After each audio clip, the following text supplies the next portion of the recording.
Hello everyone, তো আরও একটা নতুন রেসিপির সঙ্গে হাজির হলাম। এই রেসিপিটা আমি কিভাবে বানিয়েছি চলো তোমাদের সাথে শেয়ার করি। তো প্রথমেই বলে দিচ্ছি, এটার সঙ্গে নিয়েছিলাম কর্নফ্লাওয়ার আর সামান্য পরিমাণে একটু বেসন। তার সঙ্গে নিয়েছিলাম আদা, পেঁয়াজ, রসুন, গোটা জিরে, কাঁচা লঙ্কার পেস্ট। আর নিয়েছিলাম বোনলেস 300 গ্রাম ওজনের মুরগির মাংস। সেই মাংসটা কিন্তু ভালো করে ধুয়ে নুন, হলুদ, লঙ্কা গুঁড়ো, তেল সমস্ত কিছু মাখিয়ে কিছুক্ষণের জন্য রেস্টে রেখেছিলাম। তারপরে আমি মশলার সঙ্গে মেখে আরও 20 মিনিট রেস্টে রেখেছিলাম।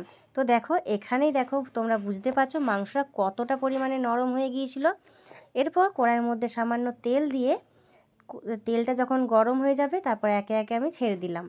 তো ছাড়ার পর খুব হালকা দমে এটাকে ফ্রাই করতে হবে। একদমই কিন্তু তোমরা আঁচটাকে বাড়াবে না, একেবারেই হালকা দমে এটাকে ফ্রাই করবে। তাহলে কি হবে বলো তো, ভেতর পর্যন্ত পুরো ভালোভাবে সেদ্ধ হয়ে যাবে। তো তোমাদেরকে প্রথমে কিন্তু বলেছি এটা কিন্তু বোনলেস মুরগির মাংস মানে চিকেন। তো এটা কিন্তু আমার পুরো রেডি হয়ে গেছে আর মুচমুচে, এটা খেতে কিন্তু অসাধারণ লাগছিল। আর এটা যদি চায়ের সাথে গরম গরম পাওয়া যায় তাহলে কিন্তু পুরো দোকানের থেকে বেশি টেস্টি হয়। তো বন্ধুরা, এই টেস্টটা তোমরাও কিন্তু ফিল করতে পারবে।